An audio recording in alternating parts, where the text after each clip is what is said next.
right, ladies and gentlemen, welcome to the Davis Brothers Roofing Spooky Spectacular DBR 250 at Darlington Raceway. I am James Riles. Martinsville. No way. What? Martinsville. See, that's how spooky it is. I can't even remember.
There we go.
Yeah, he has RJ, Joe, Ryan, the top three, all field filler guys.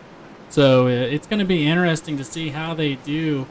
And then, like you said, a couple guys in must-win situations. We'll run through that the closer it gets. But pace lights are still on. They're going to keep it going for a little bit. But yeah, a lot of storylines. It should be a good one. You know, Joe locked in on wins. RJ clinched. And Austin's story, he has to be perfect.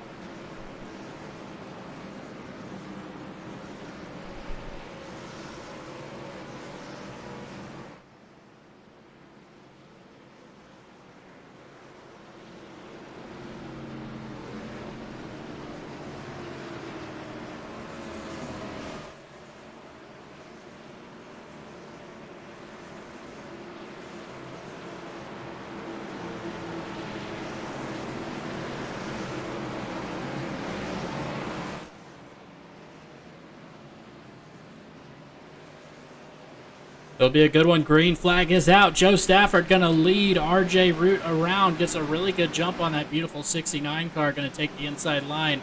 As we're 3 wide farther back, that does not work at this track. Austin Story trying to make his way around.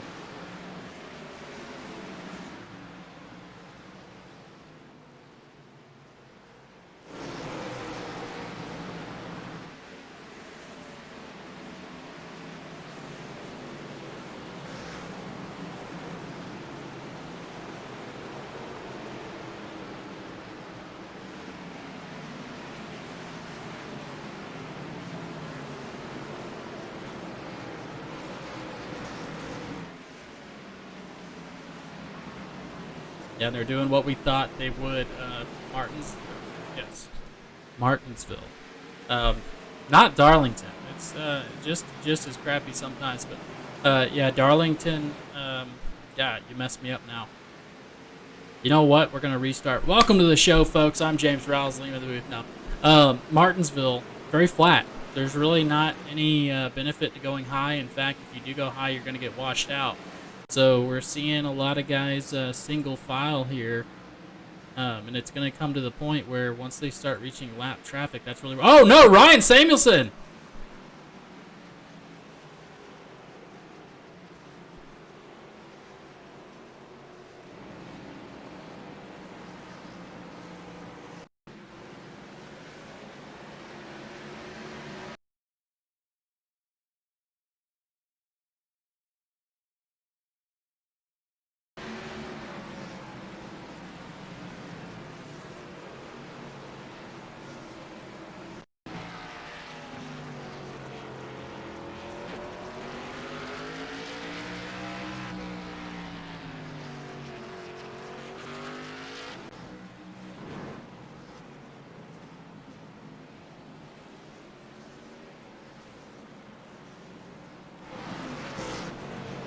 Yeah, that's super unfortunate. He got wrecked out last week as well, which is why he's in the position he's in.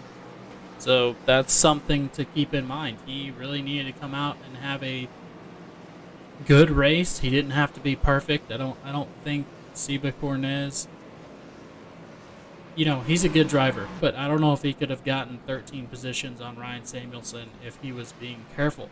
But he wasn't. These guys are out here to win.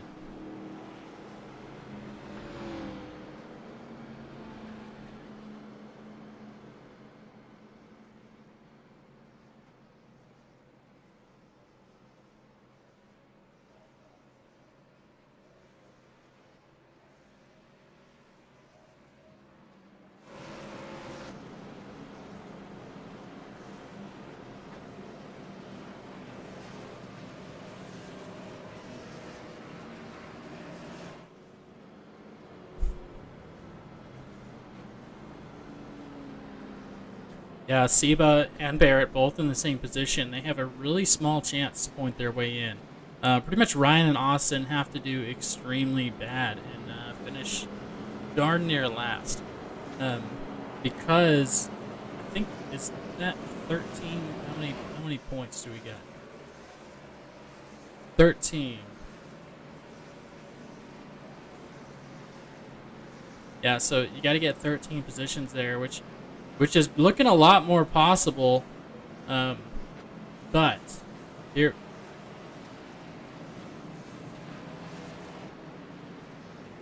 Yeah.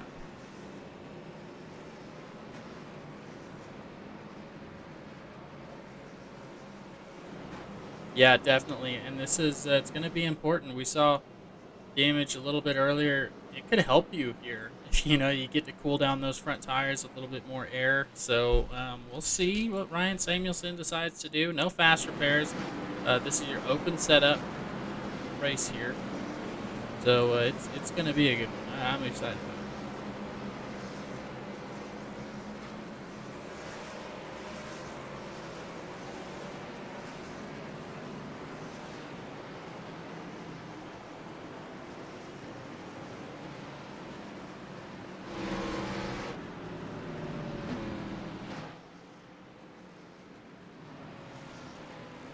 We're going to get rolling. We are side by side as that pace car is going to come in. We got Joe Stafford and RJ Root. It's a rerun. He can go anytime in that restart zone. We're going to see he's probably going to get him lined up, and he's gone.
Yeah, and I feel like we're going to see that a lot, folks. When you come into these turns, you got to get your braking done before you enter into that paper clip there.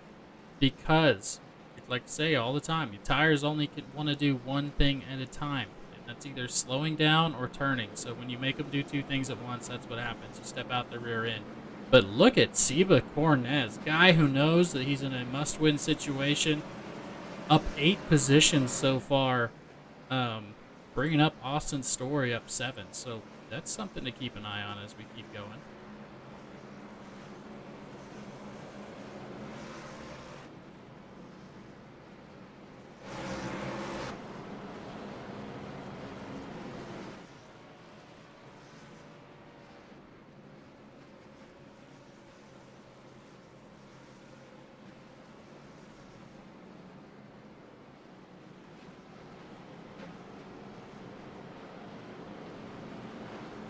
Yep.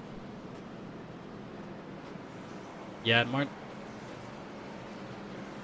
No, you're good. Martinsville, one of those that you really want to keep an eye on your pit times. Ryan took about 57 seconds down pit road. It only takes him 44 seconds to get around here.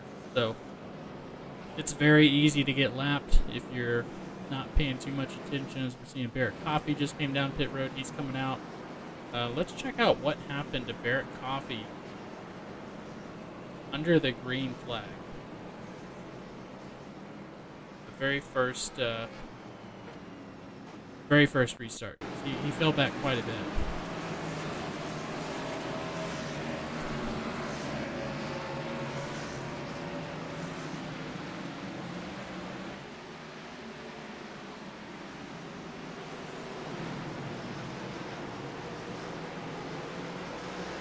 Just that huge checkup. Nowhere to go. Everybody vying for position.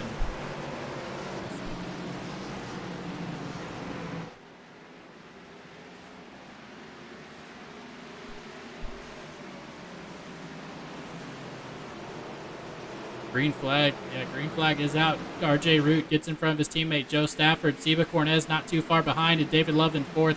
And then the playoff driver of Austin Story in 5th. Oh, no! Seba Cornez! Huge issue!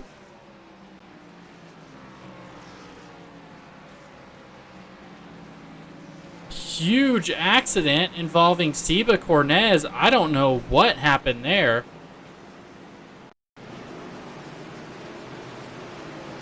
Oh no, Seba gets pile drive, gets loose into it.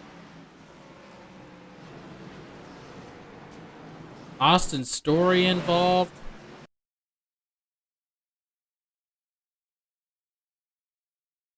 This looks like a bad bump by the 77 or the 70 of David Love.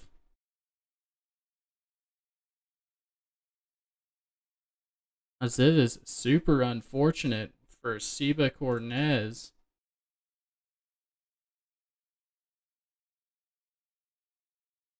We're going to do something real quick.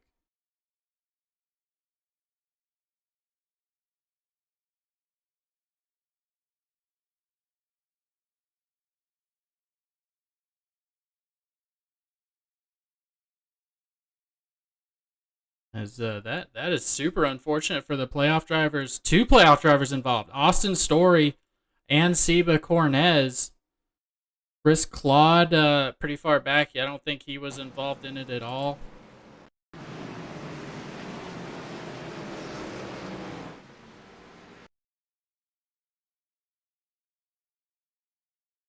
As that all started with contact coming into the turn. You can see just gets right up there to the rear quarter panel and gives Seba Cornez just enough to go around. And then Austin Story, not knowing what's going on, gives him the extra little bit there. And that is very unfortunate for himself, the number 8 of Warren Young. See if there's one more car comes in here at the end.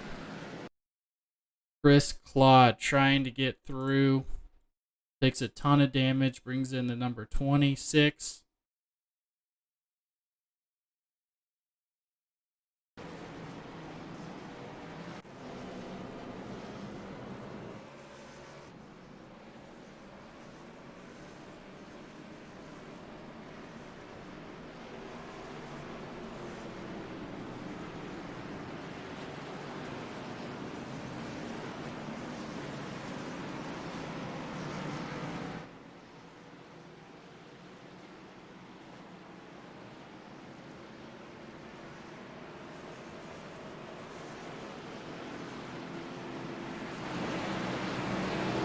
As the pace car is in, RJ Root going to bring him around. He's got Joe Stafford on his outside. Now he's only got to worry about...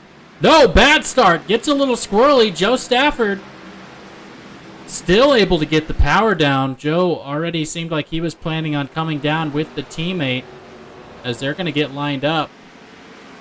Everybody else rolling pretty good. Back in the back, here's the battle. Barrett Coffey and Seba Cornez working together. Or working against each other, I'm sorry. The 4 green cars trying to get back up to the lead. The battle for the lead. Going to pass Thomas Neal on the outside.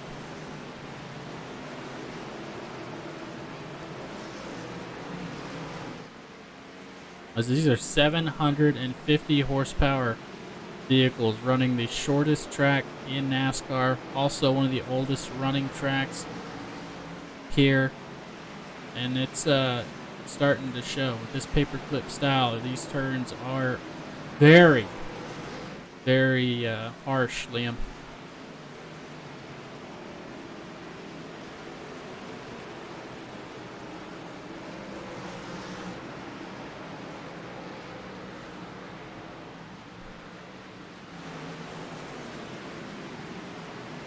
We got issues in the back. Austin Story trying to work on Lauren Jones, and these cars just this is going to be a huge issue when the cars get to them. Just so much slower. Ryan Samuelson working the outside, and Barrett and Seba just trying to work together to get through the pack.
Yeah, what did I say about that front end? That's going to help cool his tires down, his brakes, everything. You don't need the front splitter if you're just, slamming on the brakes and turning left too much. So he's actually making pretty good moves.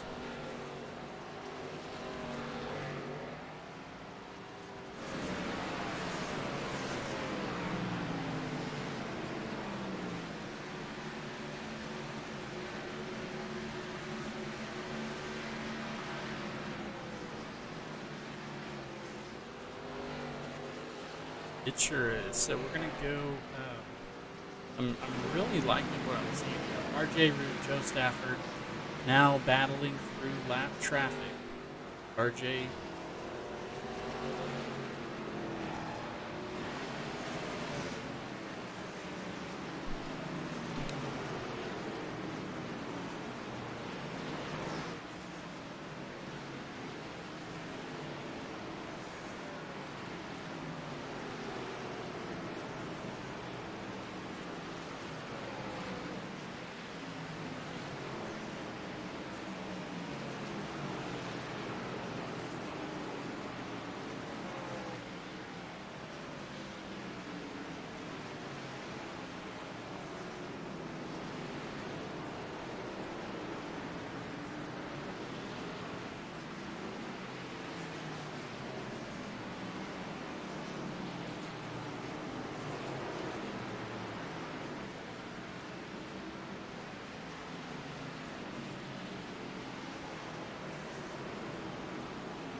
Yes, it is. They're racing for a Buttkicker.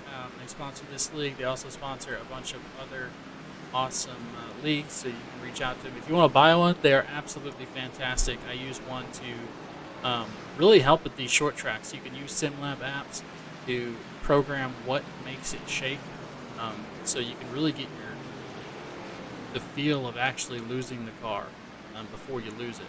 So it's a great tool to have.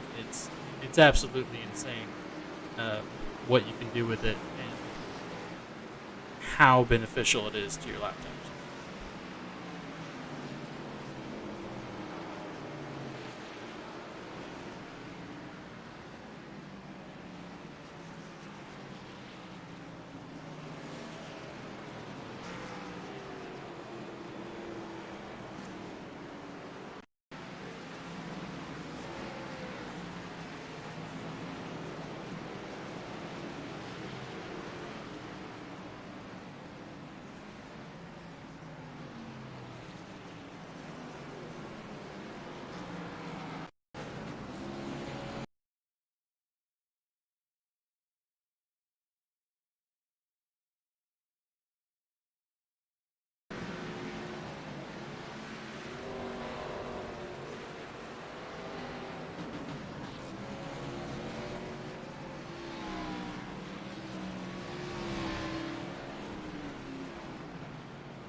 As Seba Cornez gets a little bit more damage to complete the set. Not a great race for Austin Story, as that's very it's opportunity to get a lap back, it seems. As the wave round is literally everybody else except RJ Root gonna come. Yeah, RJ Root is staying out with Joe Stafford. The last pitted.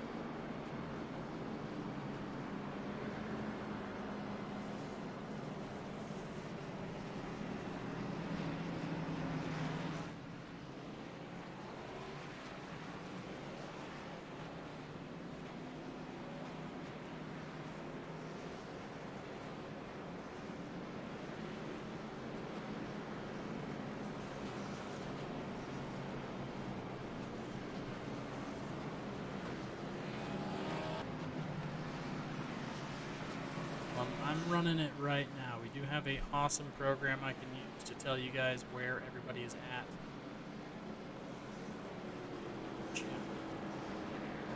So, yeah, me neither. Luckily, that is the computer's job.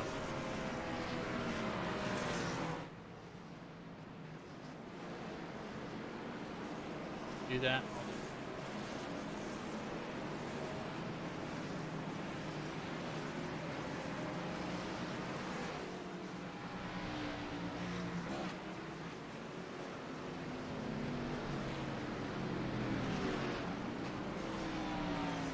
Racing, doubled up, RJ Root, Joe Stafford on the front row. Surprise, surprise, it's what we've seen all day.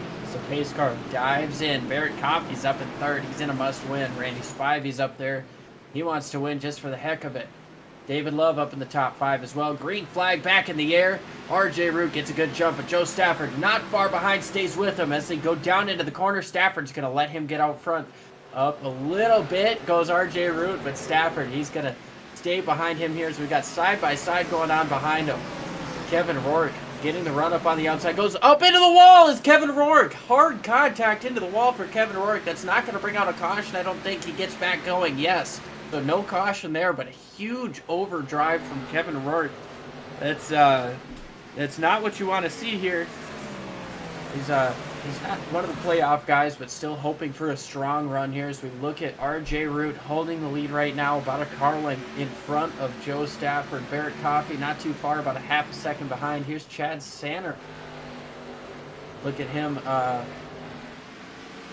Barrett Coffey just holding position here, trying to be in the right spot in case these guys get a little too feisty in front of them, which is, I mean, it's possible. Both of them are locked in. Maybe they just want to go for this win, but we'll see here.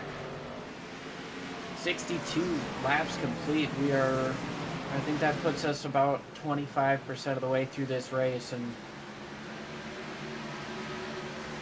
well, the hype started up as soon as the green flag fell, and it hasn't dropped off. We've seen all sorts of situations come up to throw a wrench in a lot of these playoff guys' hopes and dreams for coming out to win the championship here in the DBR Cup Series for Sunday Night NASCAR. It's been a wild one here in Martinsville.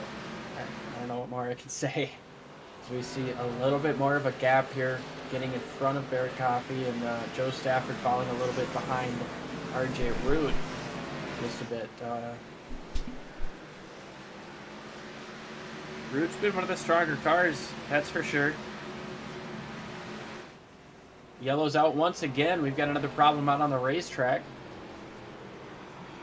Hearing somebody has spun out in turns 3 and 4 from race control.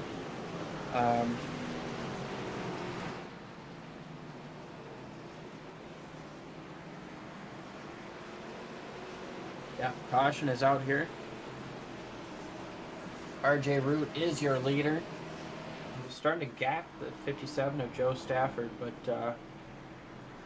could not quite get it done here. Try to figure out what brought out the caution here.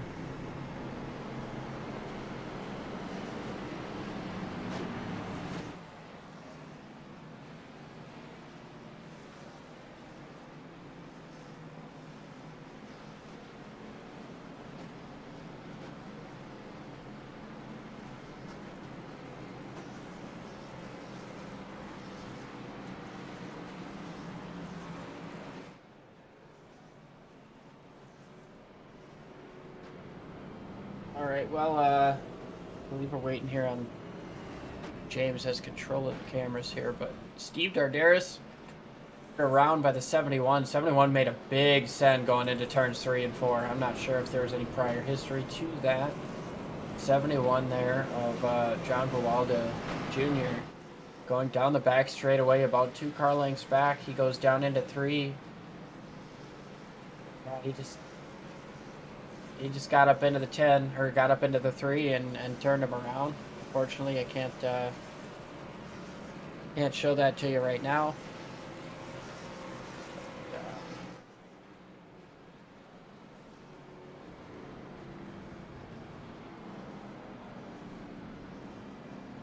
Lights are still on the pace car here.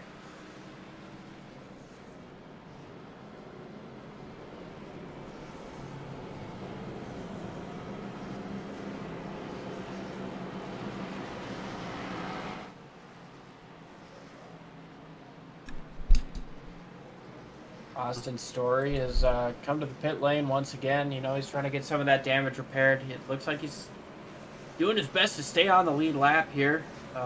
Don't have an angle of it. He's stuck behind Steve Dardaris, but it looks like they'll get out in front of the pace car here. Once again, we are under caution because Steve Dardaris turned around in turns 3 and 4 by the 71. I'd say a big send by the 71. He might have gotten in just a little bit too deep there and unfortunately made contact with the 3 car. Turned him around, no major contact. Outside of that, a relatively clean spin. So, yeah, we're getting ready here for the restart. Believe we're going to get one to green this time by. As Liam, I am back. Trying to do a lot of stuff behind the scenes. 100% thank you for helping me out with the audio. Liam, they didn't hear you for about the first 20 minutes. And that was my... Really? Of the whole broadcast or like that last thing? Just, they got us now. So, it let you take it away. You're going to get, rock on. Get the call. Well, that stinks for you guys. I feel like I had a good first 20 minutes of content, but here we go. The pace car's going to go in, and we got 20 more plus good minutes of content. Lap 70. 70 laps complete once we take the green flag. RJ Root and Joe Stafford on the front row. A familiar sight so far. Green flag is in the air. These guys going hard. Coming up off of turn number 4 as the green flag is in the air. We're looking at Nicholas Breidenbach there as he moves up to the outside of Chad Sander. Sander back on the lead lap after locking up the brakes and turning around into the wall here. Good recovery for him. We know RJ Root has been strong so far, but we're looking at Seba Cornez. We're trying to work his way up through the field. Caution is out once again. Another problem out on the racetrack. Going to take a look here and see what has happened to bring that out. As I believe Chris Claude might be... I saw him slow for a moment, but I don't know if he was the... the one involved. We'll see here. No, that was in front of Claude. Lauren Jones and Chad Sander got together. Let's see. Chad Sander, mentioned him having a good run here. Going into the turn on lap 71 here. Looks like he got hit by the 24. I don't know if you've shown a replay yet. I went to local real quick, but...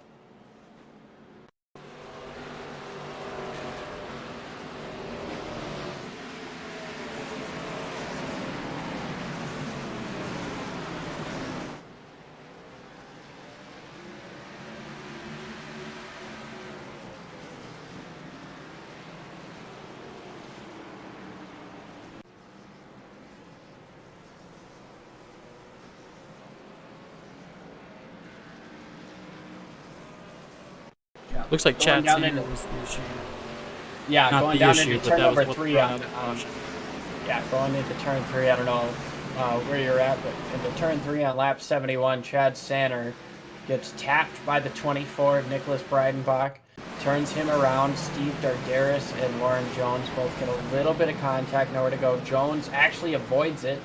So does Chris Claude and Bob Nestor. Steve Dardaris just got into him, just barely with the tap there. We've got time for a replay there, but going into 3 and 4 on 71, I don't have a proper timestamp.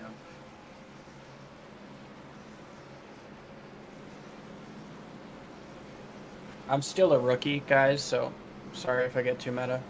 A little behind the scenes action as we try to show you guys what happened.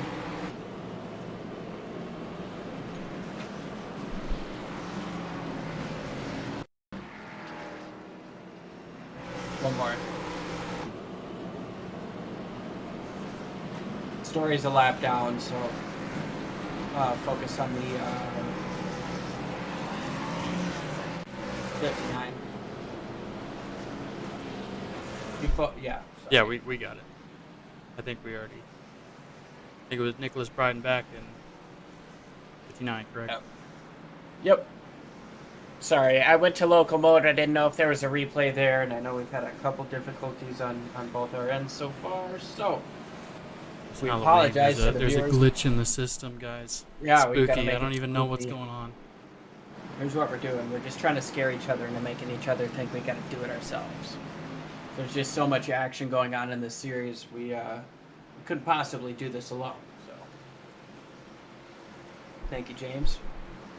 We got a restart coming out here. I'll take this one. You got a break. RJ Root going to bring him around. Joe Stafford on the outside. Randy Spivey and David Love behind him. And Stephen Cornez, don't count him out. He's in 5th in the modified. There we go. RJ Root getting him going. And let the teammate come down. It's, Randy Spivey not getting as good a jump. Stephen Cornez gets the advantage on the inside on David Love.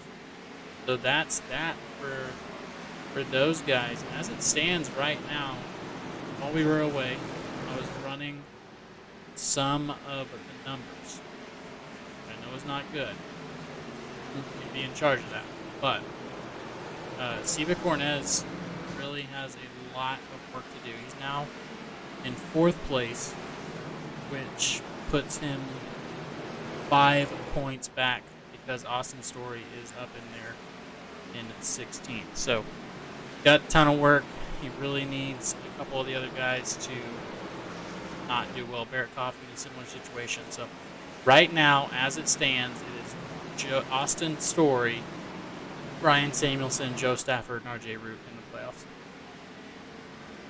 Yeah, and I think anybody who's outside looking in right now is basically in a much must-win situation. Given the small field size, the points you're going to be able to gain today aren't going to be super huge.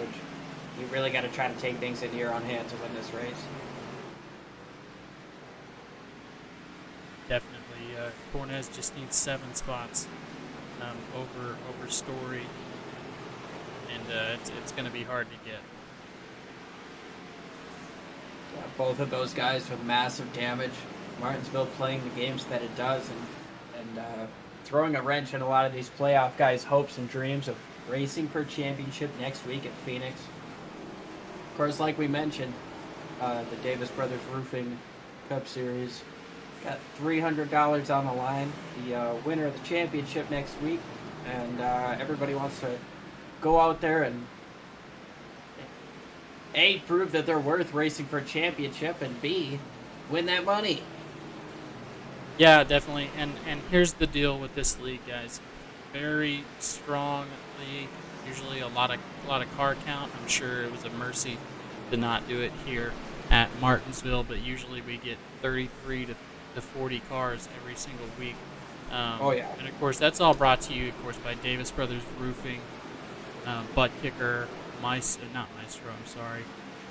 Major's Garage, of course, Outkast Sim Paints, and all those guys that really take care of this league. We really appreciate them. And Timeless Design. So all those links are in the description if you get a chance to look at them. I suggest you do, as RJ Root is checking out of Joe Stafford. Is. Getting about a half a second out now. He's starting to work that gap a little bit more. We talk about all of our partners here. We appreciate all of them showing up. I think racing on Halloween is sideways is I think that was the 60 coming up off of turn 4 there. Just a quick save there for him. He gets it back on here. But yeah, I think Halloween, it's kind of tough with the time block we're at. You know, a lot of people want to go trick-or-treating with their kids.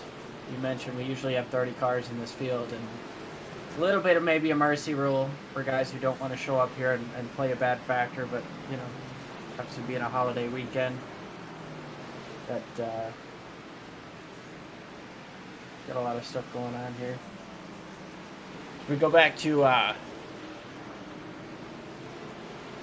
Joe Stafford here, who's now 2 seconds off of RJ Root. Randy Spivey is running in 3rd place, about a half a second off of him, trying to cut that gap in. Spivey was a guy who made the playoffs here early on, but didn't advance. Seba Cornez not too far behind him, trying to work that modified back up into the top 3 and hopefully get himself a chance at a win. As up the track goes Spivey there. Cornez down to the inside. Spivey might have touched the wall coming up off of 2.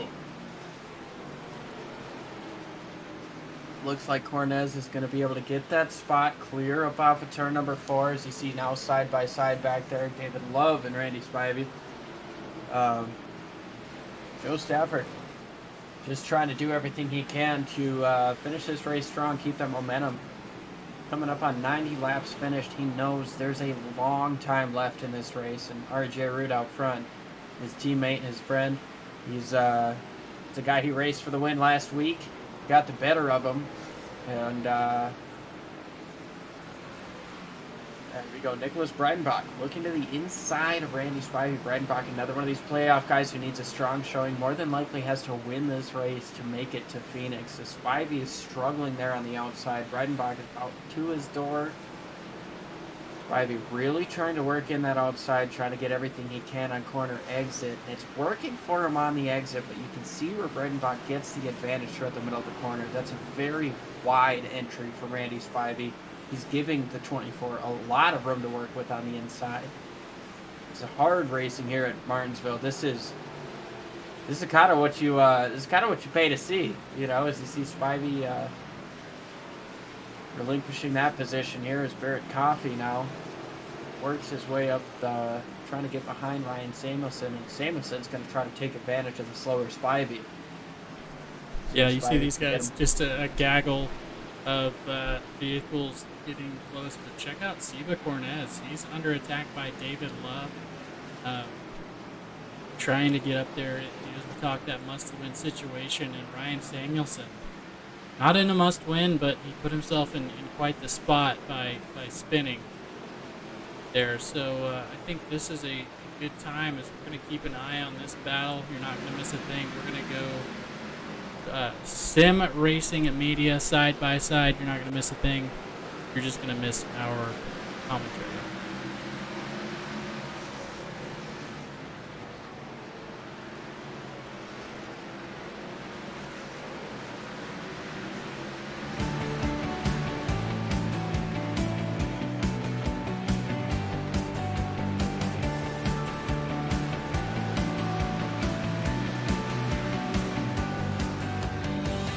Davis Brothers has been providing homeowners and businesses with exceptional roofing services since 1983. From repairing roofs on small homes to installing new roofs on large commercial retailers, no job is too big or too small. Your home is an important part of your life, and your roof is an essential part of your home. We understand that. Whether you're inspecting, repairing, or replacing a roof, we'll treat your home like it's our very own. Low slope, steep slope, big or small, it doesn't matter, we do them all. And remember, we have the capabilities and the manpower to take on any size job. When it comes to your roof, it's important to be proactive. Choose an experienced roofer you can trust. At Davis Brothers Roofing, we are your experienced roofer. Contact us today for a consultation and let us earn your trust.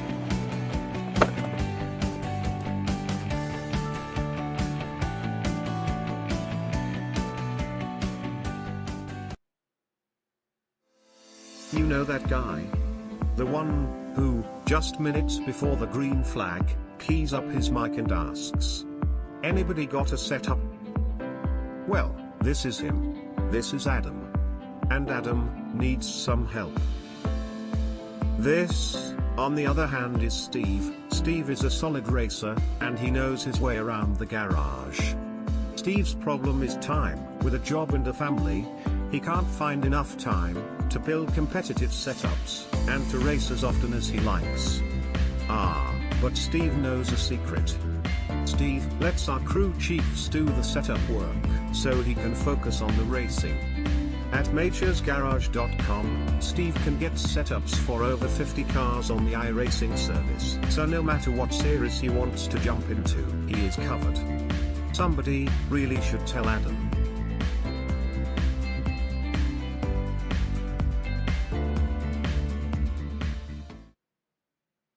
Hey guys, Will Canterbury from Enville Insurance Group. Thank you so much for coming to our website.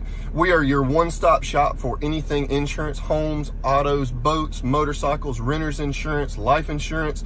If you are a business owner or you're a decision maker for a business, we are commercial insurance experts. Not only that, we are independent, which means we have most any carrier that you can think of. We can shop that for you, so you don't have to waste your time to talk to 5 or 6 different agents to get 5 or 6 different quotes to make sure that you are getting the best options. We can do all that for you. So give us a call, 615-505-1011, and we will be more than happy to help. We're Enville Insurance Group, located in Middle Tennessee. Give us a shout.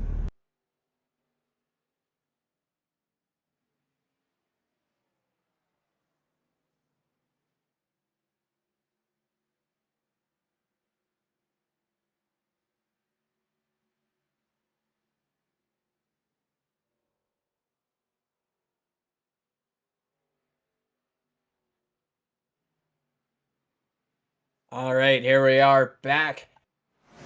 106 laps complete. We're watching Seba Cornez here, trying to defend third position here from David Love. He's been hounding on him for the last couple laps. You see Seba Cornez sliding up just a little bit wide there, and Love looks to the inside, but Cornez getting such a nice run up off the corner there. It's not much he can do. Ryan Samuelson not too far behind these guys either, so we watch this race as they run down the front straightaway. A car length separates. Oh, and up the track goes Seba Cornez. David Love had a huge run on entry there. He had to jam on the brakes there to not get into him. That was interesting, as you see Ryan Samuelson now is going to move to the inside of David Love there. Side-by-side action happening now behind these guys. Seba Cornez trying to rock that third position. He's doing everything he can to rock that playoff. Sorry, guys. He's trying to work his way into that Final Four in the playoffs here, as you see them working around the slow car. Chris Cloud, another playoff guy who's run into some problems here, as you see Barrett Coffey now getting side by side with David Love, obviously working past the 10 car now. It's single filed out there just a bit, but Barrett Coffey now in front of the 70 car. Looking forward to Ryan Samuelson. We mentioned Barrett Coffey. He's a guy who's probably got to win this race. We jump over to Seba Cornez here as he tries to defend that position, that third place position from Ryan Samuelson. Bob Nestor staying out of the way there, not going to be a factor. The race lead is still RJ Root. He's got himself a huge gap to the second place car. He's cruising. RJ Root, he's a guy who's been strong all year. He leads the series in victories, as he's got 8 wins so far this year. Trying to bring it home with a 9th here. He's already locked into the next round. But a 9th win is... that doesn't hurt.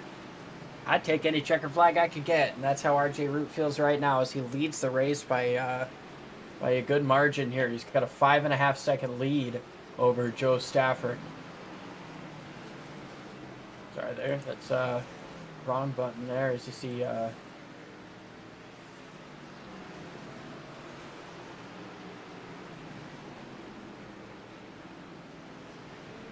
I'm learning some stuff. It's okay. Joe Stafford here, he's working on the 71 here, trying to put another car lap down, and he's got himself quite a hefty gap back to third place Seba Cornez. And right behind Cornez, you look at this wasp's nest that is happening.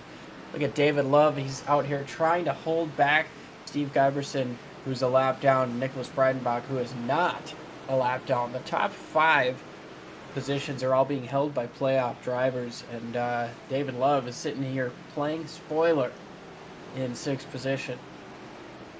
Up 14 spots from where he gridded. We got a spin on the back straightaway. The 71's around. We got a caution flag is out on the racetrack, and that's gonna go ahead and give these guys a little bit of a halfway break. I don't have all the fancy stuff that James does here, but we're going to take a look here, see what happened to bring out the caution. As it looks like the 71 here just gets up off the corner a little bit too hard, spins those tires, and goes down to the inside wall. Not a whole heck of a lot. Not a whole heck of a lot he could do there. Get another angle here.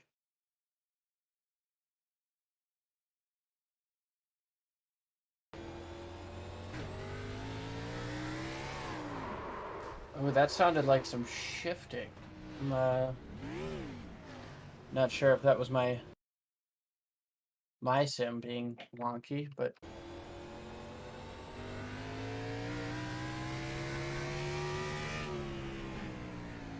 definitely shifting down through the corners.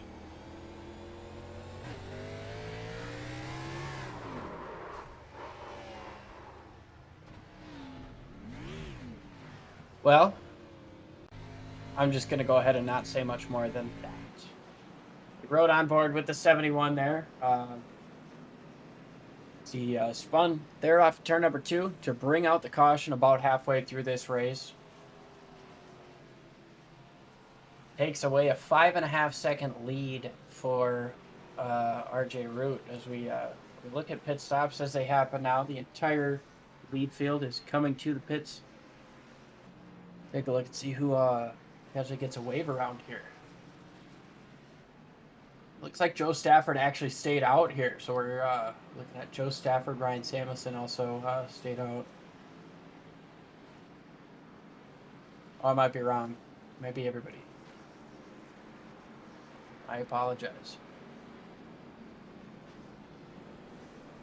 Jumped in from the replay. I'm a rookie at what I do, but doing my best for you guys here. Got a couple of guys here going to get the wave around. Looks like the 11, the 10, and the 21 are all going to get wave arounds here before we get the one to green. We saw a lot of the second half of the field come into pit. A lot of these damaged cars.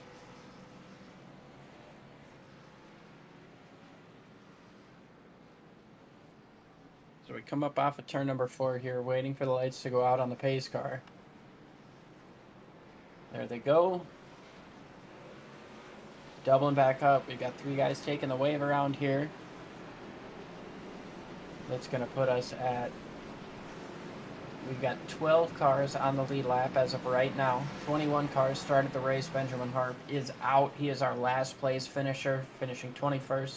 Currently 7 laps down. Dave Regal is also in the back there. Chris Claude, John Bewalded, Steve Dardaris. Towards the back of the field. Got a restart here. RJ Root. Pace car is in. Green flag is out. RJ Root with a very strong restart there.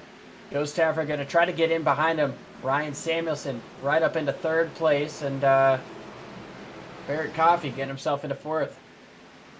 Good action going towards the back of the field there as we got Chad Sanner outside of Randy Spivey. Those guys getting pretty close. Sanner moves up the racetrack there. Still looking on the outside of Randy Spivey there as he's got a big run down there into the corner. He's going to try to work that outside lane. Oh, it's not going to work for him too well as Spivey gets the run up off the corner. Steve Cornez looked inside up off of 2, but am I not? I'm live.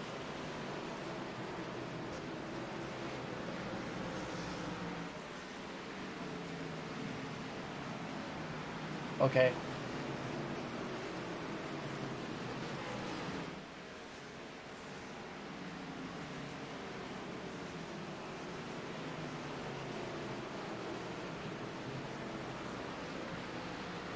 Steve Cornez all over the back bumper here of Chad Sanner here. I apologize if I wasn't quite up to date there. I'm doing a little bit of learning here and I do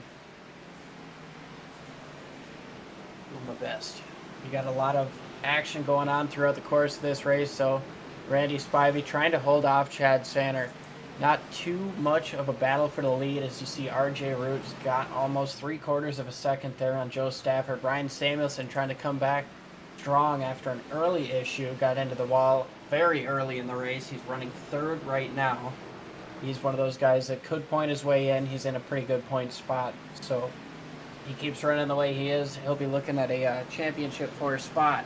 Right behind him, Barrett Coffey will go through the field right now. Barrett Coffey, he's a guy who's also in the playoffs here. He's had a little bit of scrutiny, maybe is the right word, kind of thrown his way. You know, Talladega, that was a deal, and then some retribution, some payback potentially delivered at the Roval, and Coffey has recovered from that to get himself to the round of 8. So that's good to see. We've got Nicholas Breidenbach rounding out our top 5 right here. It's another guy who's had strong runs. He, I know he got turned, I think, last week.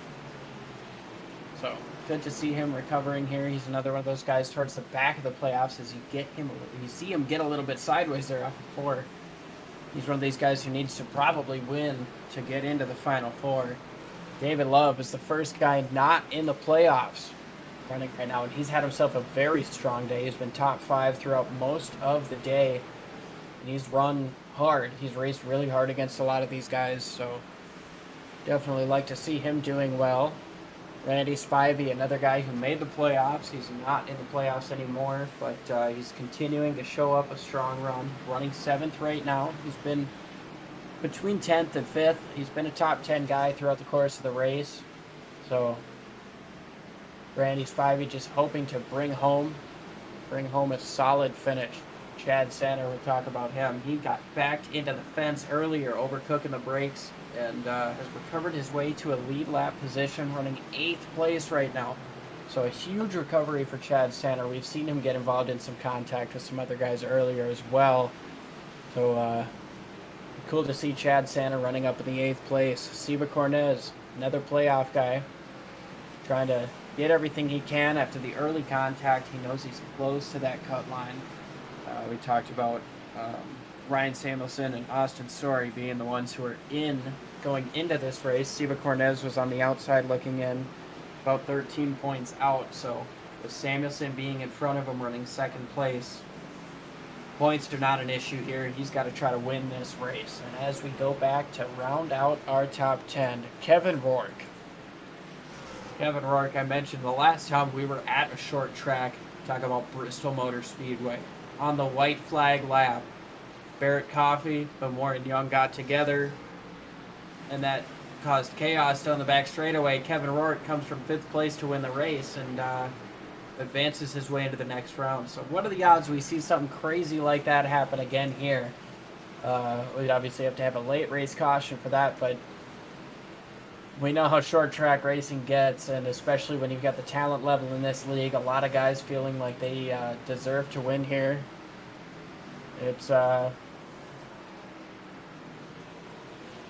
don't know, it's going to be a good show here as we've got 112 laps to go, 113 laps to go as they cross the finish line here. RJ Root has dominated this race.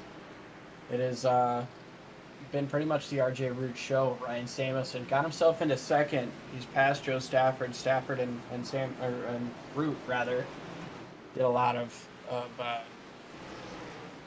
running up front as Barrett Coffey has now gotten in front of Joe Stafford. Stafford is very slow down the back straightaway, losing now a position to Nicholas Breidenbach in the 24.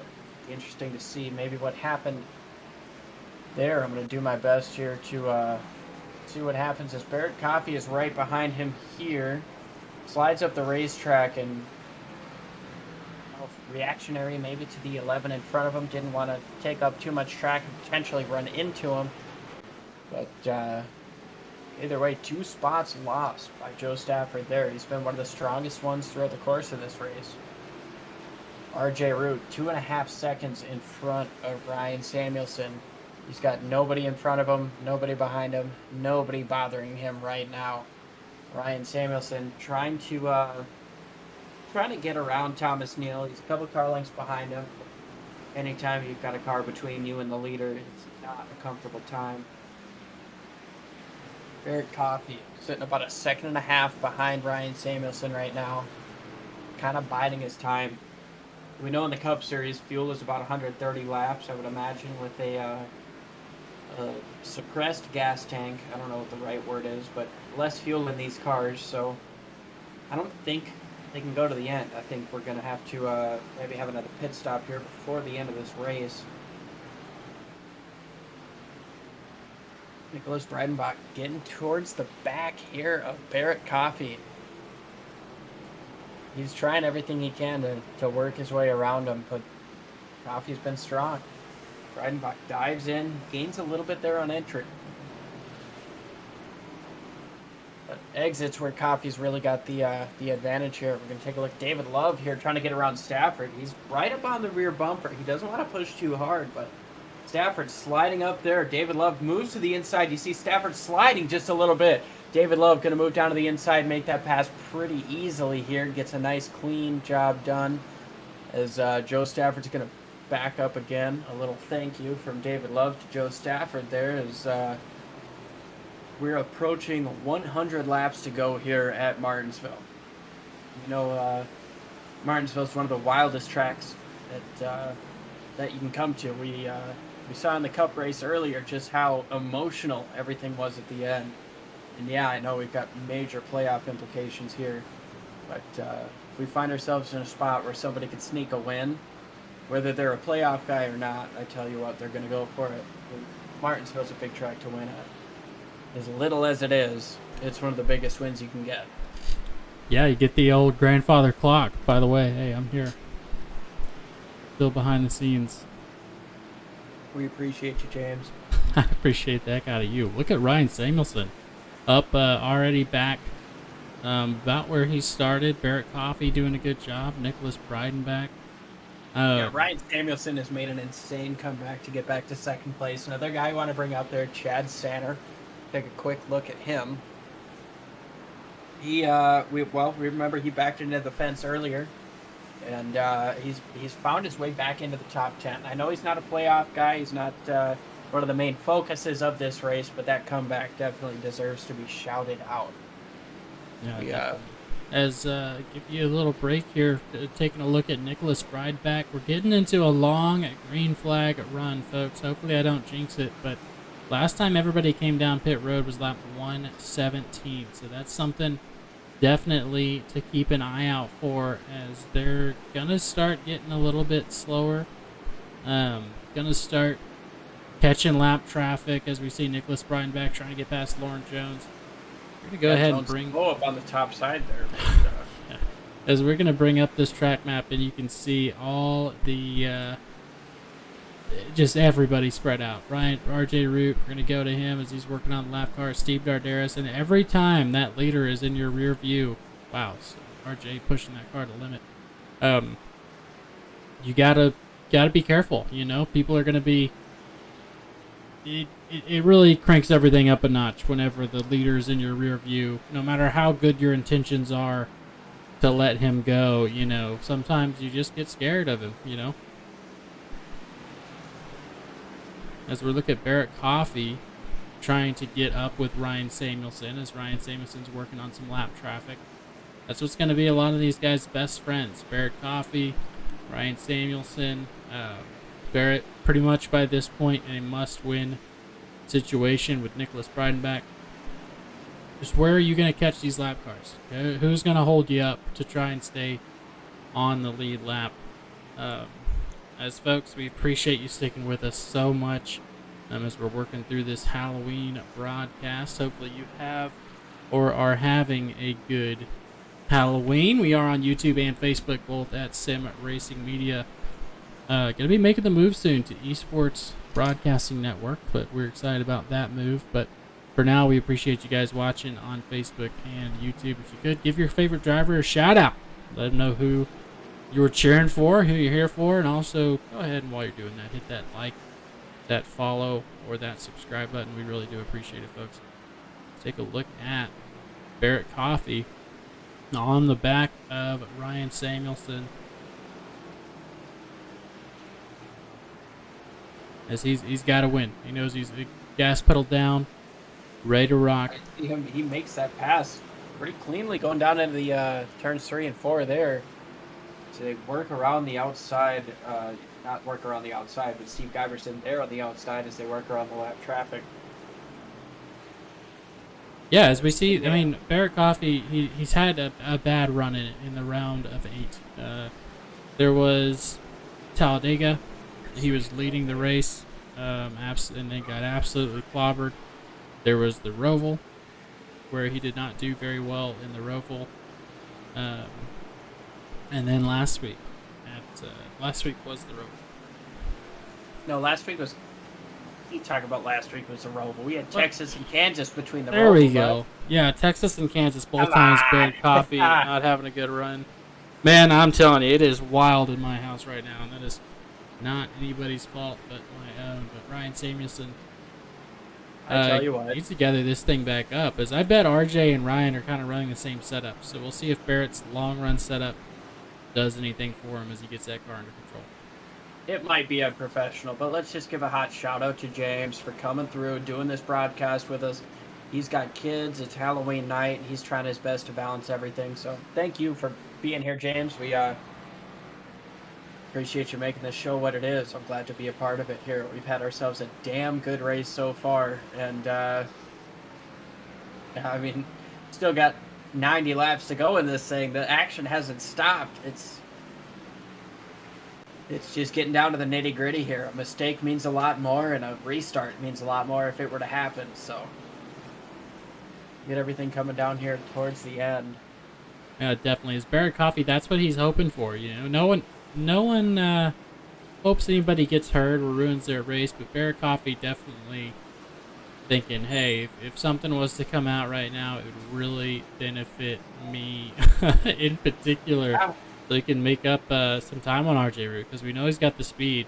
His best times and last times really in line with what RJ's doing. So as long as he keeps catching these guys in good spots, he'll be all right. Yeah, and one of the things that you have to think about here is that if a caution does come out, yeah, that's 6 seconds eliminated, as actually Barrett's gained a 10th that time around. It might not be enough time, but, you know, it's a long race to go still. I think we got a pit stop. But if we get ourselves a restart where Barrett Coffey is right up on the back bumper of RJ Root is locked in. If he gets wrecked, he's still in. Barrett Coffey has to win this race. So how far is he going to be willing to go if he gets to that back bumper, whether it's a restart or he just races him down? That's one of the things that I'm really looking forward to seeing at the end of this race as it plays out. Because Barrett Coffey, I mean, everybody wants to win this championship, but I feel like Barrett Coffey's a name he wants to prove something.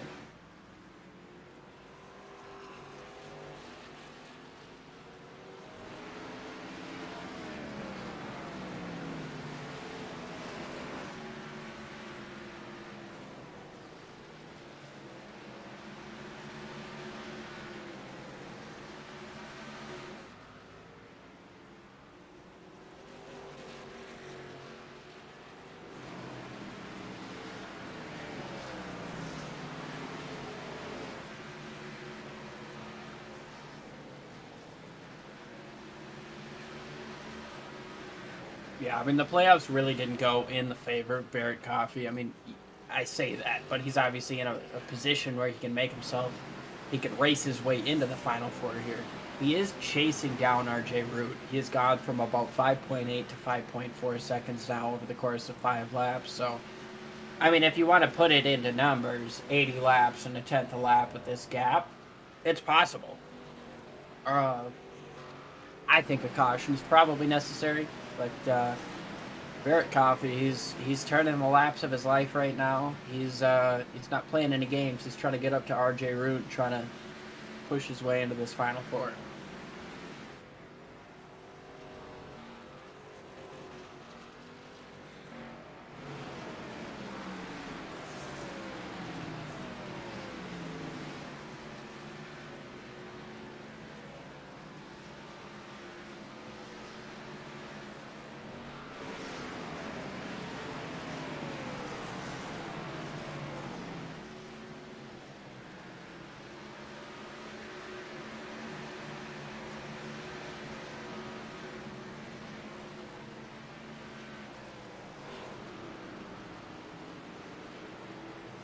Joe Stafford, we talk about him. He's sitting in 9th place right now. Started on the pole. He's got the fastest lap throughout the course of the race, but right now he's towards the end of the lead lap right now. He's actually only 1 or 2 cars in front of his teammate, the leader, RJ Root. So Kevin O'Rourke, you see, trying to hold his position there on the lead lap.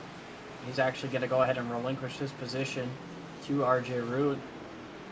Not trying to play any factor in terms of any finishing or playoff positions or anything like that. So a nice move by Kevin Rourke. However, I think we've got Steve Giberson, and right in front of him is going to be the 57 of Joe Stafford. So yeah, you got to think teammates teammates there, both of them locked in on points, but I still don't think Joe's going to give him too much of an issue. Definitely with how Ryan Samuelson's doing, they want to get all the field filler guys in there, and it just doesn't help you to fight RJ Root here. No, not at all. As Steve Giberson does not fight whatsoever. You see him go through 3 and 4 right there. He's not even going to fight Kevin Mark either, even though that's not a spot for position. But still, about 5.3 seconds is the gap that RJ Root has over Barrett Coffey. We'll see how it comes across the line, having fought the lapped car through 1 and 2. But the gains that Barrett Coffey was making earlier are not holding true right now, as he lost 2/10 that time. I don't know. It's looking like RJ Root's got this thing signed, sealed, and delivered, unless we've got a major issue. But you hate to jinx a guy because there's a lot of time left. Yeah, and like you said, there's a ton of time left, as well as there's some pit cycles. If you want to take a green flag pit stop and make it insanely hard, here's what you got to do. You put a bunch of barrels in front of it and make it to where it's almost impossible to enter it at 35 miles an hour. And that's what we're going to have here once these green flags come through. 'Cause I don't think anybody can make it. No. 130 Whoa! laps. RJ Root got sideways there in the lead through 3 and 4 there. He's going to lose some time, but he holds it back straight. He keeps it going. That was a weird deal there for him. He must have gotten in a little bit hard, and he lost a second of his lead there. But like you mentioned, what was the green flag around lap 111? I think 130 is what the Cup cars could go today. And we know these guys are on a restricted fuel limit throughout the course of this race, so there's no chance anybody could have made it to the end after the last caution. We know there's another pit stop coming, and if green flag pit stops happen at Martinsville, that would be one of the wildest things I've seen, and I watched the Cup race today. Green flag pit stops at Martinsville are not going to be fun for anybody involved, but if that's what it comes down to, man, you best do everything right, because one mistake is going to take you out of the chance to win this race. Yeah, and not to mention for these guys, if we do have a green flag run and a green flag pit stop, these guys are going to be in a position where they'll go down 2 spots. If there's a yellow, you're not necessarily going to get back your laps and be on the lead lap. You see it a lot here. Guys are already up to 10th this lap, down 1 lap, and Joe Stafford's not too far off, racing Seba Cornez here with the shadow of RJ Root looming behind him. So you don't want to be the first. You really can't short pit this either, because that advantage doesn't really help you. It's about a second, so a 20 lap advantage. Yeah, we'll see here, as we got Lauren Jones. I thought I saw somebody else coming down, but that was the pink machine. I don't know who that was. Well, like you mentioned, 2 laps is what you're going to lose here on pit road. So there is no benefit to try to make an undercut, because if a caution comes out, you've got a problem. And I don't know, you can't sit 2 laps down if the yellow comes out. So everybody's going to try to do as much as they can to stretch this out to pit as late as they possibly can.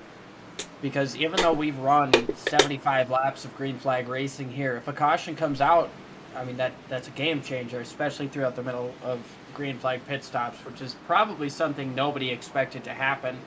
So I would imagine practice on it was pretty limited. I mean, I watched some of the practice. I don't know how many green flag pit stops I saw, but I don't know, man.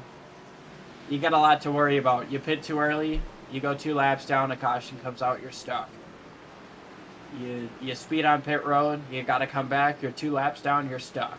You're really not in a good position having to pit under green at Martinsville. Yeah, and that being said, if it does, say Barrett Coffey decides to come in, RJ Root has about 4 or 5 laps to determine whether he wants to let Barrett Coffey or Nicholas Breidenbach win this thing on strategy. It's a one-stop race, it looks like, and everybody's going to try and stretch this as long as possible from here on out. But if you do get that green flag run, the advantage is going to be hardcore to those guys who do decide to come in at the precipice of that opening. As we see Barrett Coffey getting by, working on some lap traffic. That's, who is that? Steve. I'll find him eventually. There it is, John Espowalda. So he's going to go high and let him go. But that held him up a lot. We're now 4 seconds from RJ Root. Well, when do you make your decision on whether to short pit or not, Liam? Oh, buddy, I don't know. This is the absolute worst time to ask me. I need a crew chief on my box telling me what to do here because I am just as nervous as you are right here. Like we've said, yeah, you can gain a couple tenths a lap on the undercut, and we see Barrett Coffey's quicker as we come towards 55 laps to go here. It's 58 to go across the line. Barrett Coffey has been quicker. He's not in a major rush to try to make an undercut happen or try to, get a quicker strategy. But at the same time, like you mentioned, like that's the biggest glaring factor is that if you pit at the wrong time and a caution comes out, you are down 2 laps. You can get a free pass at that point. The first car a lap down is Warren Young, who is 2 laps down. You can get a free pass, but you have to hope for another caution, and you just cannot hope for that type of racing when the race has gone the way it is. Randy Spivey's on pit road, coming from the lead lap position of 6th. So this is going to open up the window here. We're going to see if that winds up bringing other people down or what's going to happen. Yeah, Barrett Coffey in his must-win situation. How big a boy are you? A lot of these guys, Robert Nestor, so only 18 cars here, really a factor. You got to make your decision. He's closing on RJ Root. RJ with some lap traffic as Seba Cornez trying to keep his lap. I would assume so. He has to. I mean, at this point, if he has a chance at winning this race, he cannot take a free pass. He cannot be the last car on the inside line or the longest line. He has to make sure he's racing guys for position because, yeah, I mean, if you get the free pass, you're restarting with the lappers. You're behind the lappers.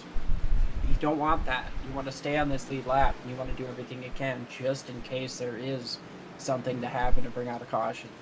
The chat, tell me whether you guys favor the undercut here. If I'm Nicholas Breidenbach taking the undercut. He's going to try and work on it. Because I think he made time. We'll see. If you're Barrett Coffey, you're catching RJ Root just because he's getting held up. When he's not getting held up, he's got a pretty clear field. So, oh man, this is going to be close. I'm a gambler, though. I think I'm going to try and get as close to RJ Root as I can, put the pressure on, and then pit shortly thereafter to try and get the advantage.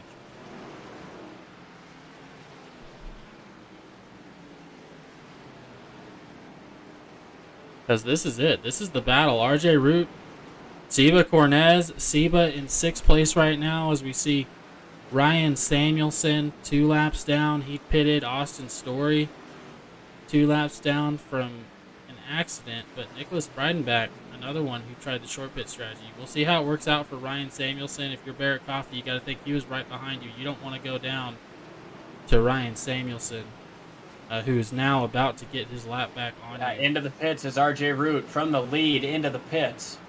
Looks like Samuelson and Coffey stay out. Oh, Barrett goes wide. Yeah, Barrett went wide there as Samuelson went to his inside. RJ Root in the pits. We know this is the money stop, so he's got to get these 4 tires and fuel, get it done perfectly, not miss his box, not have to back up.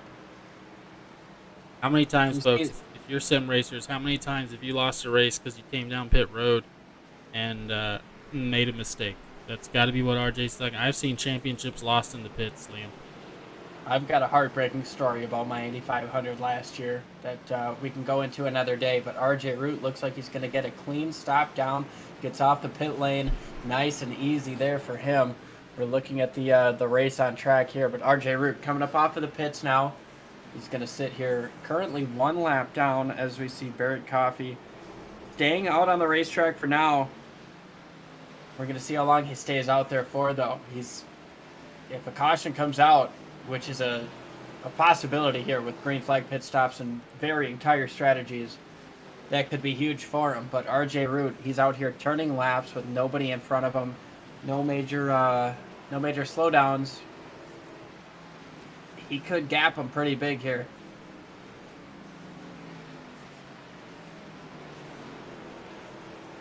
Yes, this is now he's got Nicholas Breidenbach, another car on fresh tires behind him. RJ Root's only 1 lap down, so man, this is going to be a position where now RJ can't come in. He's got the car Nicholas Breidenbach on the inside. He couldn't come down if he wanted to. Talk about Barrett Coffee there. RJ Root, he's in probably the prime position here because, I mean, you saw the 4 car go wide going through 3 and 4 on the lap that RJ Root pitted, and then you saw that issue right there as RJ Root's actually going to have to deal with some lap traffic and slow himself down here a little bit, but I don't know. I feel like that time gained, A, through the undercut, and B, just with the stuff that Barrett Coffee's had to deal with. Coffee's almost looking at he needs a caution right now. Yeah, he's made his bed, stuck to the strategy of trying to stay out as long as possible. He can't make it. He's got to come down at some point. But everybody getting a little racy. Warren Young, look at this gaggle. Warren Young, Chad Sanner, working on him on fresh tires.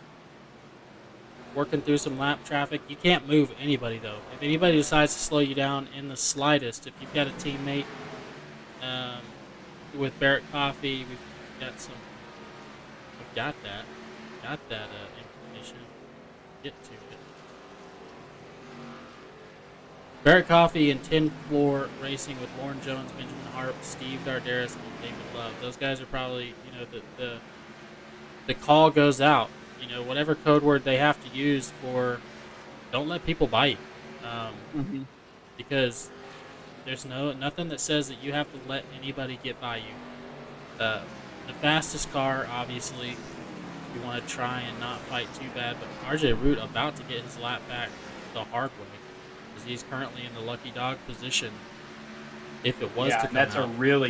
That's a really tough deal for Coffee right now. He's got to hope that caution comes out soon, because he can't have a lot more laps left in his tank. There can't be a whole heck of a lot more pushing him. I mean, he's doing everything he can. He needs to hope that this works out. We got 2 cars sitting here on the lead lap here. It's Joe Stafford getting one of his laps back. David Love. Now we're back to 3.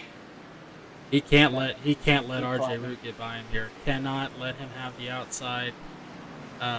But now there's absolutely nothing he can do with those fresh tires. He's gonna battle him. He's gonna try and get as close as he can, but just nothing he can do. RJ Root gets his lap back. Barrett Coffee, I think he's probably got to stay out until this thing dies at this point, and pray. I think you pray to whatever deity you've got for a caution, folks. Oh, Joe Stafford getting out in front of David Love. That was close. David Love, Seba Cornez battling in front of RJ Root. Seba gets Cornez goes sideways, locks it up. Hits the inside wall, but no caution there. That was almost a big deal there. That was almost what Barrett Coffee needed right there. They're still going.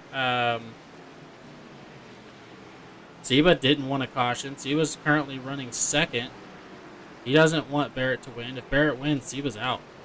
So, very, very good save by Seba Cornez. I'll see if I can find that.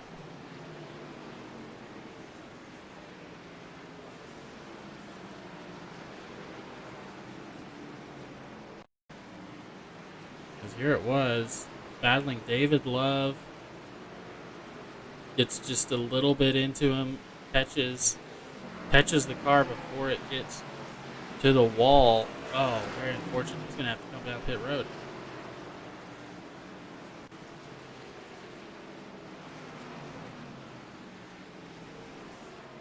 Oh, caution is out. Caution is Lauren out. Jones. Huge implications. Barrett Coffee holds the lead right now. That is exactly what he needed. RJ Root obviously being on the lead lap.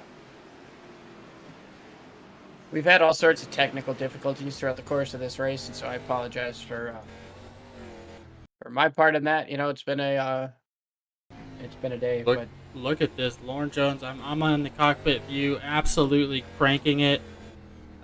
Just that's cooked. His front right is cooked. Look at the damage on that car. Because I want to see that one more time from the cockpit view. As you can see, it just came off pit road.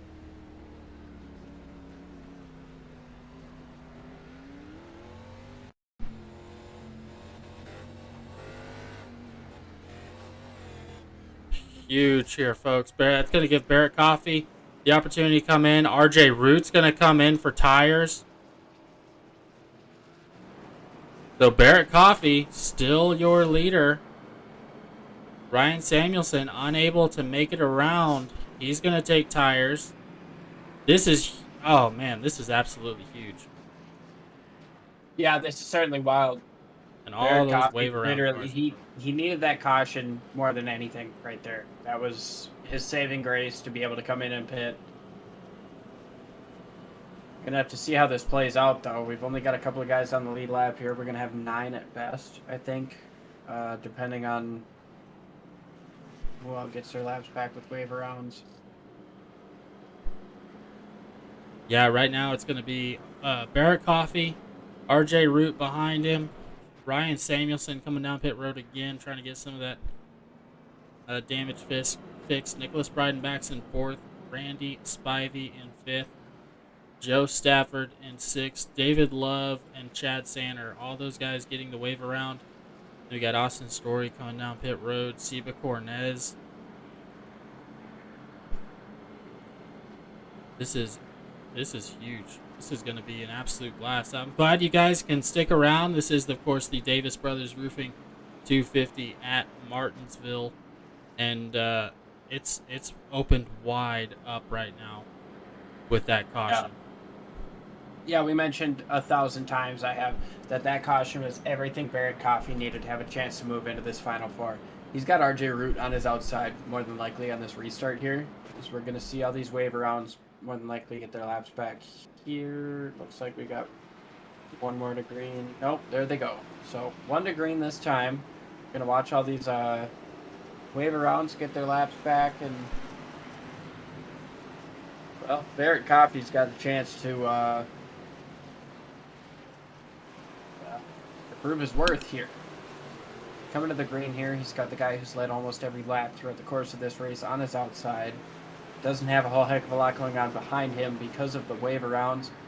Let's see this. Off before. Green flag is out. Barrett Coffee with a nice restart there.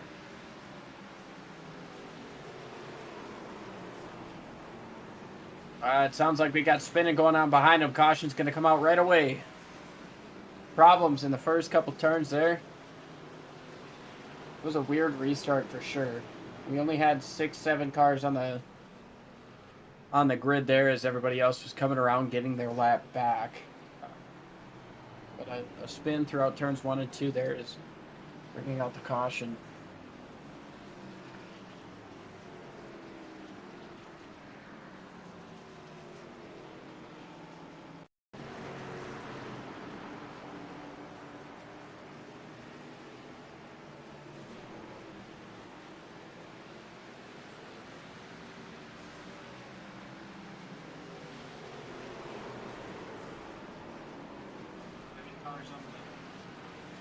On the grid there as everybody else.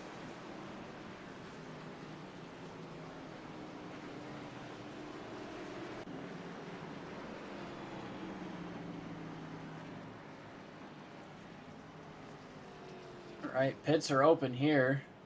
Let's see if anybody comes in and takes the opportunity, get some fresh tires, some back probably will. Some guys who took the way around.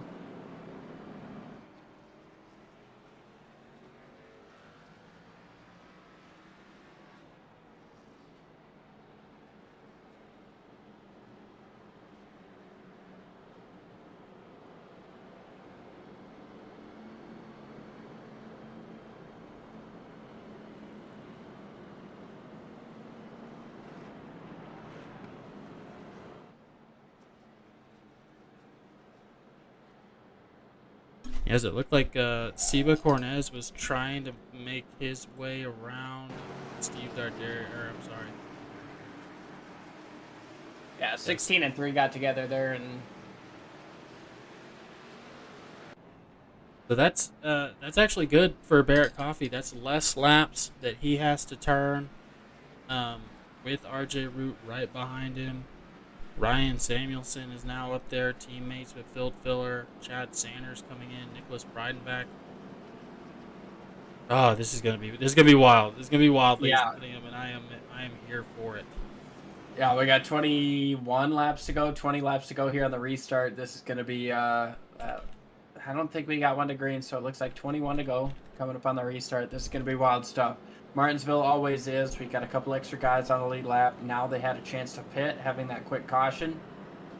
This is going to be wild stuff. RJ Root, been the strongest guy throughout the entire race. Barrett Coffee needs to win to get in. Ryan Samuelson, a friend, a teammate to RJ Root. What does he do to try to help his teammate not have to worry about this guy? Yeah, and something else to keep in mind here. Ryan Samuelson doesn't want to get wrecked out. He is so close to the bubble with Seba Cornez that he's really got to be careful here to just stay up. If Barrett Coffee wins this thing, that pushes Seba out. So, yeah, so many implications, guys, as we pull up. As we're going, Barrett Coffee going to try and line him up right, sticks him up, gets him going. Here we go. Barrett Coffee trying to catch RJ Root sleeping. He's not going to. RJ Root staying on the outside here at Martinsville. He's going to duck in behind him. We're going to see if he puts a bumper to him. Focus here, folks. Upset alert.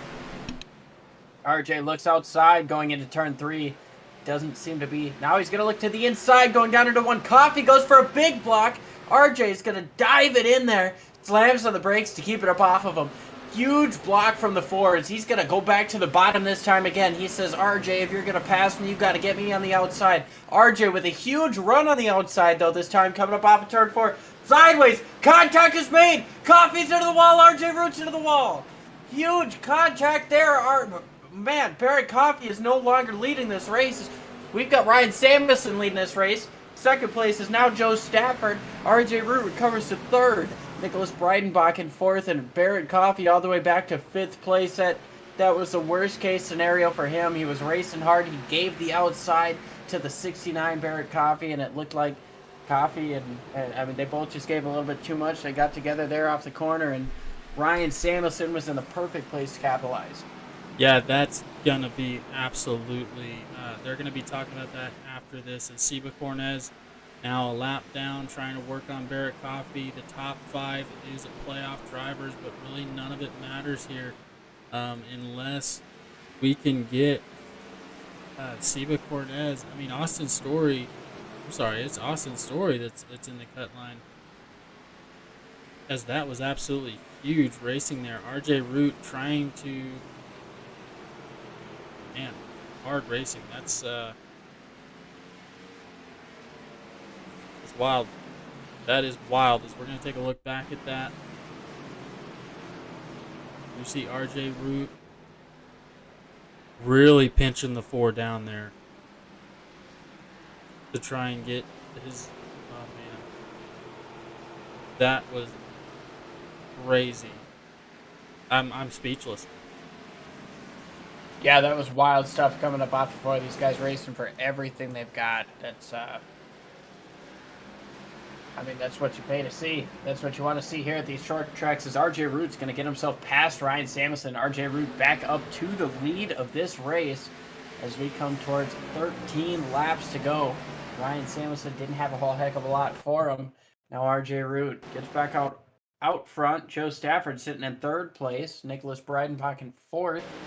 Breidenbach, another one of these guys who's got to perform well. He's got to try to win this race. But as we get down to the nitty-gritty of it like that, it's going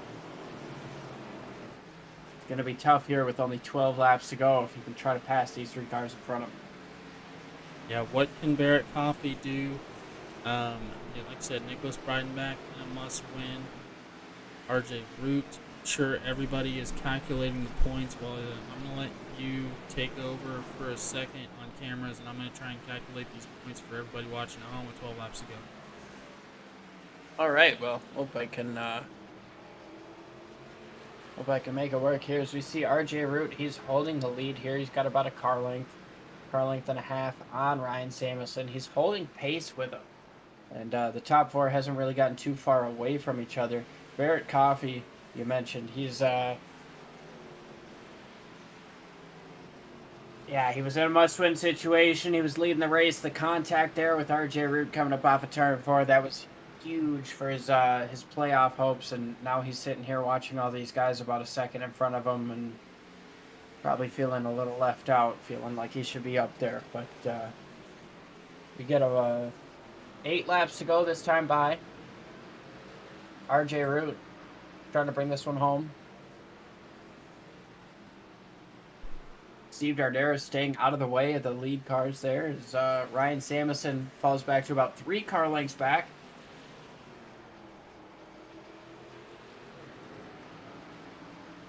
Joe Stafford is trying to go through, or trying to get up and take second place away from Ryan Samuelson.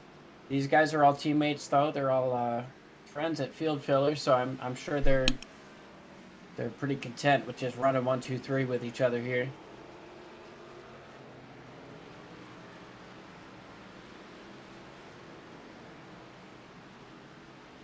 RJ Root, we talk about success. I mean, this guy has won 8 races so far this year. This would be his 9th win. I mean, a dominant season so far as you jump into the championship round. I mean, you almost want to compare it to the Kyle Larson season. You know, you come out and you win this much. You perform as well as you have. You got 5 laps to go now at Martinsville to bring it home. And that's just going to bring momentum to you to the championship round next week at Phoenix. I mean, I know... Sorry, go ahead. No, you're right. Yeah, that momentum coming into Phoenix is huge, but it's all on the line here. As I got the points updated, Root, Stafford, Samuelson, and Story locked in. Coffey and Breidenbach in a must-win. But it's going to knock out Story. If it happens from here, it's going to be absolutely... we could see it. We've seen it before. We saw it at Martinsville, so it'll be a good time. Yeah, I mean, we mentioned RJ Root. He's won 8 races so far. This would be his 9th. Obviously, Joe Stafford was our regular season champion. He started off the playoffs super strong. Those are 2 guys. They locked themselves into the championship round before this race even started. So you expect them to be strong. I don't think the points are really going to change a whole heck of a lot here. We see Ryan Samuelson running 2nd place. He was 4th place in points. Austin Story is the one to watch here. And so we'll wait for the league to throw up the official points, but Austin Story running 9th place, 2 laps down. I don't think we'll have the chance to lose. Seba Cornez running behind him, or 1 spot in front of him rather. That should mean the points positions don't change too much today. There we go. RJ Root and Ryan Samuelson, Joe Stafford coming across the line, Nicholas Breidenbach, and then Barrett Coffey. That's gonna do it, folks. That was an absolute battle there about lap 15 to go. That's what sealed it. Yeah, a fantastic battle through and through with RJ Root and the 4-car. That was a fantastic battle. Unfortunately, it didn't go Barrett Coffey's way. RJ Root really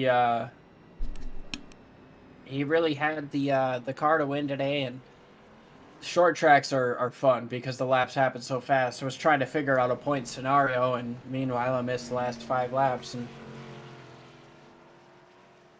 Yeah, I don't know. Super cool to see RJ win. He's been the dominant guy. We know Joe Stafford was strong early on in this race, and we know he's going to be strong next week. I believe our championship 4 is going to be RJ Root, Joe Stafford, Austin Story, I believe, makes it through, and Ryan Samuelson with a second place finish will also make it through. We're going to wait on official confirmation, but I believe that should be what we're looking at next week. Yeah, going to Phoenix, I believe it's going to be RJ Root, Ryan Samuelson, Joe Stafford, and Austin Story.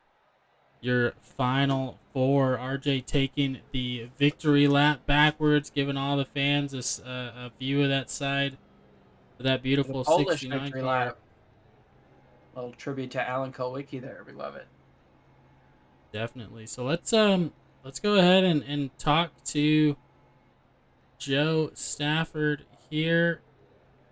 Joe, absolutely fantastic run. I saw you go back there a while, and now you're back in the podium. Tell us about that race.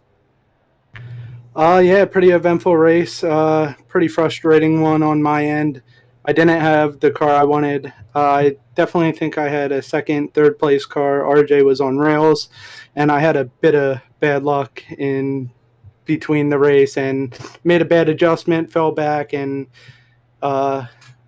when it's bad, it gets worse, I guess. But recovered pretty nice and happy to get a podium and FFR 1, 2, 3. Definitely.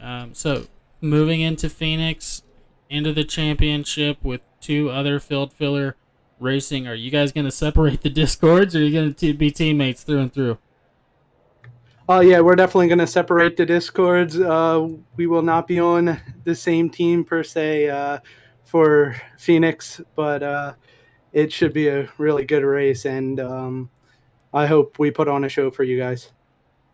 Now, Joe, we saw you running up front at the beginning part of the race. Obviously, you overcame some adversity. Walk us through kind of coming through that pack, and especially with the chaos that happened towards that early mid part of the race. Yeah, I actually, that was the best the car was all night, is during that run, and I wish it went green when we got that first long run because my car was coming in a little bit and I was pulling away from the guy behind me and RJ was pulling away from me, which I was fine with. But the caution came out and it ruined it all. Well, congratulations, man. Third place is phenomenal. You're obviously your regular season champion. You made it through to the final 4. We've got a lot to look forward to with you racing at Phoenix next week. So thanks for joining us. Congrats. Who you got on the car? Who do you want to shout out? Yeah, thank you, first of all. And I would like to shout out my family watching, my friends watching, FFR, Vic Rez, everyone on the car, and shout out to everyone that runs this league and everyone watching. Definitely is. Again, Joe, congratulations, and hopefully I guarantee we'll talk to you next week for the championship. Oh, yeah, we'll talk to you. Yep, thank you, guys. Thank next, Liam, I believe you have Austin Story, who finished 9th but locked himself into the championship round. Austin, we got a lot to cover here. Absolutely crazy. You had an insane race. You got involved in a couple of contacts. You finished 9th place 2 laps down, which is hell of a recovery. But early on, you got into an incident. Kind of what happened there? Are you referring to the 70 and Seba? I'm talking about the first one. I know. It was Okay, well, eventful race. We'll get to the 70 in a minute because I know there's. I don't even remember the first one, if I'm gonna be honest. Well, I think the first incident I was in was the 70 and Seba wrecking, but the 70 wrecked Seba, and I drove right into him, destroyed my car, and my wheel was so far left I had to turn so far that I was burning my wrist. So that did not help the whole race, and from there it just went downhill. Ended up wrecking someone, I forgot who it was, on accident. And then car was just so slow. so tight. It was awful. Well, obviously you still made it through to finish ninth. A lot of attrition going on throughout the course of this race. How worried were you throughout the course of this race on your chances at moving forward to next week? I was fine until Barrett started going very, very fast. And after I got wrecked, I was so bad I couldn't finish in a good spot to finish ahead of Ryan in points. So I would finish third. So I was sitting fourth, and Barrett was in a must-win. So if he won, I would get kicked out. So I was really hoping RJ won it, and he did. So. Well, a fantastic drive for you. I mean, you overcame a lot in this race. It was thoroughly eventful, and we're glad to see you move forward to the Final Four. Is there anybody you got on the car you want to shout out? Friends, family? I want to shout out my sponsor, DoorDash. # Big Money. My spotter and my crew chief, Joseph and Josh, and my mom and my whole team. So yeah. And thank you to you guys too. Rock on. We appreciate you, Austin. We're looking forward to seeing what you got next week. It's going to be a blast here at Phoenix. Thank you so much. Yep, thank you guys. All right, so that was Austin's story. He was our other championship driver. We've got Ryan Samuelson, now our second place finisher, going to jump in here.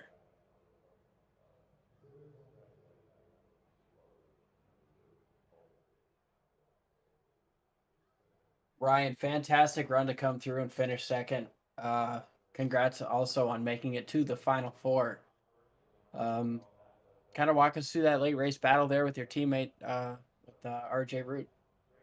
Yeah, I wasn't gonna try to let him pass me. It just I came up on a lap car. I think there was a lap car kind of in front of me, and I knew. I mean, RJ was pretty fast all week, and he definitely had the more likely chance of getting by me. I wasn't gonna give it to him. I obviously wanted to win that race, but and then at the end of the day, like him winning and me second was definitely a decent outcome for um to head into the final championship round, because at the end of the day, it doesn't matter all 35 previous races. It doesn't matter anymore. It's about this final one. So Yeah, I haven't brought this up, but do you feel like maybe the smaller field size today had maybe some effect? I don't know. Do you think it maybe made it easier to get up through the pack? Because I know you run up front early, and you kind of had to work your way through up some traffic earlier. I mean, towards the midpoint of the race. yeah, it definitely helped, and it just was able to kind of spread things out. I was kind of expecting that late caution, so I didn't think we were. I'm proud of the runs we got here against Martinsville. You run all the officials all week, and you prep for this, and there's a caution every 3 laps or whatever. So for us to have a good, I think it was about over 100 lap run here was pretty impressive. And I mean, because it just takes one person. I mean, hell, I spun out after 3 laps to start the race and nearly killed my race from that. So, Well, did you think you had much of a chance before that late race caution? You got up and finished up front. I didn't think I had much of a chance for the win. I mean, I was just hoping, like playoffs and stuff like that, for Barrett to not to win. I hate to see it like the way it happened, him lose it like that. But I mean, if he was gonna win, I would. It is what it is. But yeah, I didn't think I had a chance at that point because they were gapping me quite a bit at that point. I was just kind of like staying third. Hopefully, I maybe beat Austin on points at that point, and then the caution happened. And it's Martinsville. We're all trying to win here. It's a special place to win at. For sure. Definitely appreciate you joining us here. Congratulations on your second place finish and making it to the championship round. Who you want to shout out? Shout out to Jimscape Performance Wear. Why he runs it, why he owns it. It's a great shirt apparel. Check them out on Instagram and Twitter. Jimscape Apparel. And then Magic. I had to switch to the Magic paint scheme because I needed some of that playoff magic tonight, and it helped me get through the early mistakes and all that to get to the final, to get to the championship race next week. Rock on. Well, definitely appreciate you. We'll catch you next week when we race at Phoenix. Yep, thanks. All right, and now we've got our winner, RJ Root. Gonna jump the wrong one. RJ, congratulations on the win, sir. Thank you. So, we can talk about the last lap all day, but tell us about the whole race and more specifically, in the last 20 laps or so, the pass on Barrett Coffee for the win. I mean, that was some rough racing. He didn't want to give me the bottom, which I completely understand, but he tried to block me down to the inside wall. So I said, all right, if I can't pass you low, I'm just going to pass you high. And when we were coming out of turn 4, I got a little bit of wheel spin, and because he wanted to run right on my door, we made a little bit of contact. He couldn't keep it off of me, and the rest is history. Yeah, history it is as we move into the championship round. 3 field filler guys, and I'll tell you, Joe Stafford's already said he's getting out of Discord. He doesn't want no team influence. As you guys are now non-teammates, every man for himself, right? Yeah, that's always been kind of the plan. Was when it came down to the final 4, we aren't really going to work together. We're going to see who can win it for themselves, and we're all going to race equally as hard. And I feel like my guys are going to have a pretty good set. I know Joe's going to have a pretty good set too. Ryan's been in kind of a slump, but Ryan can turn it back around. I know I got a lot of practicing to do. I got a lot of racing to do this week. So it's going to be fun. Yeah, and I just want to say before we lose you here, walk us through after that contact. You've run back to probably 4th place. Walk us through the last couple of laps, running through the top 3 there, get back up to the lead. Luckily, with it being my teammates, they didn't want to race me too hard. We had such a good car that even with the damage, it wasn't too bad. I was running like 2.5 tenths slower a lap, but it was pretty nice. They didn't fight me too hard for it. Ryan actually just moved over and let me by. His car was wrecked from lap 3, so it was a really good running car, and just wanted to get a little bit of momentum into the championship week, but looks like it might bite me. Well, definitely momentum running through. I mean, you ran through the pack there at the end. Congratulations on your win, moving on to the championship 4, even though you were already locked in. Who do you want to shout out on that race car? I'd like to shout out you guys over here at SRM, Sim Racing Edge, Outkast Sim Paints, Hawk Sim Works, and everybody over at FFR also. It's going to be a really fun week. Yeah, I cannot wait for Phoenix. I appreciate you joining us here, and we'll definitely be talking to you next week. All right, thank you.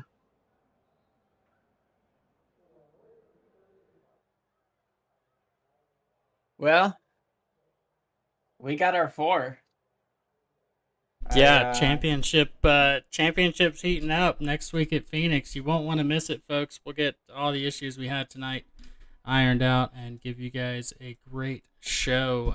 But just, man, you can't even begin to try and quantify a race like that for RJ Root and Ryan Samuelson, Joe Stafford, all the field filler guys, and not to mention Austin Story, like I said, locking himself in on points, so doing a good job there. As we go over our results, it was RJ Root, Ryan Samuelson, Joe Stafford, Nicholas Breitenbach having a really good showing, Barrett Coffee, your top 5. Then it was David Love, Chad Sander, Seba Cornez, unfortunately involved in an issue in the beginning, really never recovered with Austin Story. Steve Giberson in 10th. And then 11th, we have Warren Young, Thomas Neal in 12th. John Espewalda Jr. in 13th. Chris Claude Finishing out in 14th, Steve Dardaris in 15th, Randy Spivey 16th, Kevin Rourke 17th, 18th, Lauren Jones, Robert Nestor in 19th, Dave Regal 20th, and Benjamin Harp unable to finish there. But man, what a finish! And I'm sure Liam next week at Phoenix is going to give more exciting and awesome racing, and we'll see if any of this carries over to the championship round. Yeah, we definitely had some phenomenal racing today. Super sorry about the technical difficulties that we kind of had today. I'd like to believe that's a very rare occasion. I've never dealt with anything like it, but next week at Phoenix, we're going to have a damn good show. We're going to have 4 guys. We got RJ Root, Joe Stafford, Austin Story, and Ryan Samuelson, all with 4 different stories, all with 4 different reasons they should be your champion. So make sure you tune in next week. Sunday Night Nascar, Davis Brothers Roofing Cup Series, 7:30. You know the time. You know the drivers. Thanks for showing up.